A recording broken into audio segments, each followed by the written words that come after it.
Hey, what's up, you nerdy plant humans? It's Vikram Malika. I'm back with another episode of The Plant Prof. How's it going today? You good? You good? I need a haircut. I know you can't see this on the podcast, but if you're looking on YouTube, my hair is absurd. Check that out. It's absurd. It's getting long. So, anyone else need a haircut? This has nothing to do with plants, but I've been haircut poor. That's not the right word. I have not been able to get a lot of haircuts this year. I've gone a couple of times. I have a barber who does a wonderful job. Her name's Debbie McElroy. If you're in Lubbock and you need a haircut, go see Debbie. She's great. But I haven't been in a while. I'm super the worst about it. I go every now and then. Most of the time I just forget and don't go until I look like a what's the big fuzzy thing from Star Wars? A bantha? A bantha? No. I look like a weird hair beast from Star Wars. I don't know what I'm talking about today, so I'm just going to keep going because I'm rambling at this point already. It's Monday morning, y'all. Does this podcast already sound like a Monday morning? It sure feels like a Monday morning. So we're talking about waterproof plants today.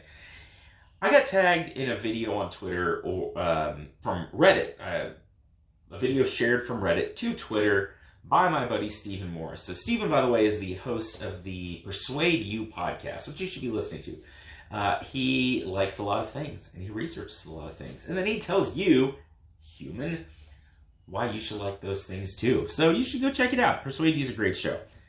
Anyway, he tagged me in this video that was pretty much the guy who posted it said, today I learned that dandelions are hydrophobic. And it's like, it's 2020. Who's hydrophobic? It's a joke. It's not a good joke, but it's a joke. Pretty much the way this video works is this guy had a dandelion, and if it was not this time of year when there's nothing out there here in Lubbock, America, I'd go grab a dandelion and test this and show you. So if I find one, I'll do it. But he has a dandelion that's seeded out, and you've seen these. They're these little puff balls of seeds that when you blow on them, they drift away in the wind like a scene from a weird anime film. And he had a thing of water, and he was dunking the dandelion down in the water, like the head of the dandelion. And he would put it in, and the seeds would kind of fold up, and he'd pull it out, and it was dry. Put it in, it'd fold up, pull it out, and it was dry. And he said, yo, they're hydrophobic. I don't know. I haven't really looked into this specific dandelion thing much yet. It makes some sense, right? So if you are a plant that has seeds that are dispersed by the wind, they need to be light and fluffy. And if a rainstorm or a heavy fog, like it's foggy and misty and kind of gross here today, if that will wet down those seeds, then there's no way for those seeds to disperse, right? They'll stick to the ground. They will seed out right at the base of the parent plant, which is in general not what plants want. Plants want good dispersal of their seeds out through the environment, so there's less competition for the mother plant.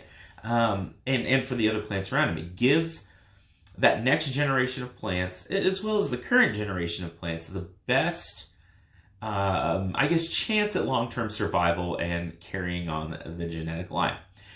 So it makes some sense, I think, that this seed head would be hydrophobic. Now, you'll see after a rainstorm that these seed heads, these dandelions, get beat up. The force of raindrops hitting them will knock them off, all of this stuff. So it's not a perfect system, but it does make sense that there would be some hydrophobicity. So I started thinking about waterproofing in plants, or different methods plants have developed and evolved over time to exclude the environment or alter their environment in a way that makes it easier to grow. So let's talk about desert plants real quick. Desert plants live in an environment that's hot, dry, often windy, and they want to preserve as much moisture in their system and in the soil as possible. So if they're a plant that transpires, which pretty much means transpiration is the process of the little openings called stomates on the bottom of leaves opening and water vapor leaking out into the atmosphere, pulling water from the soil, etc., etc. If they're in an environment that's dry, that's windy, very low humidity, very hot, where they're not going to get much available moisture, they want to control transpiration as much as possible. And there's some basic ways they do this. Sometimes the leaf size will change, so you'll get very, very, very, very small leaves, right? So on a cactus, for example, The prickles, there's spines, glaucids, there's 2 or 3 different types of structures. They're little modified leaves. And they're modified in this way so that water does not escape, and it also provides additional protection for the plant. You'll see some pine trees that maybe live in dry climates. They have small scale-like needles. A lot of desert plants will have small, tightly clustered leaves, again, to increase the local humidity and reduce the amount of water loss to the environment. So they are waterproof from the inside out. They'll also form what's called a waxy cuticle on the outside. So a lot of plants that so succulents are a good example of this. A lot of succulents, Christmas cactus or Thanksgiving cactus, which I don't know, you probably can't see that it's blooming, but hang on, I'm trying to point on YouTube to figure out how to indicate it. I'm really not good at this. Yeah. There's the Thanksgiving cactus on my shelf behind me in my office, and it's blooming right now, but it has these thick, waxy leaves. So one, that protects it from water loss, but it also protects it from liquids and other things getting into the leaf, right? So it is hydrophobic. It is a lipid layer of wax, of oily wax, that when water hits that leaf surface, it beads up.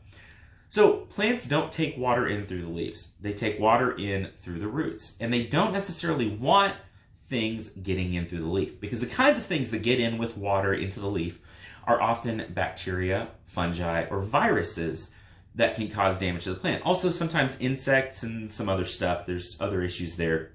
But that waxy cuticle prevents water loss or reduces water loss to the environment, but it also keeps weird stuff from getting down into the leaf.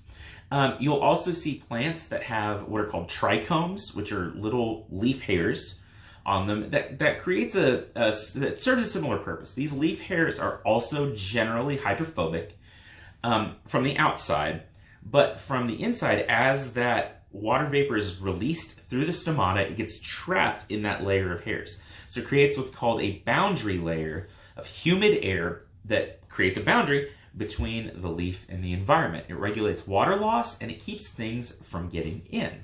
So while I don't know about this dandelion video, it may be a thing. And again, as soon as I find a dandelion, I'll do another video on this and I'll test it out. I think it'll be fun. It may be next spring, summer, before I get to do that. But if I see one that has not either gotten mowed down or totally obliterated by this point, we'll give it a shot. It'll be fun. Not that I don't believe whoever posted it. It was on the internet, so obviously it's true. But I'd like to try it for myself, and I'm going to do a little more research on why this may happen, but I think it's for a seed dispersal thing. So, plants are waterproof. They don't want things that are not supposed to be in the leaves or in their system getting in. Yeah, there's a lot more to this. This is a big topic, and it's kind of debated. The purposes of some of these structures are debated a little bit, but in general, it's for protection for the plant and the preservation or the exclusion of water. So plants are waterproof. Not all plants. A lot of plants are waterproof though. So, hey, if you have questions or comments or a cool video you want to send me that I can talk about, send them my way. Hit me up on social media. You can find me at The Plant Prof on Twitter, Planthropology pretty much anywhere. And I would love to answer your questions and talk about your stuff. So, y'all be cool, and we'll talk tomorrow.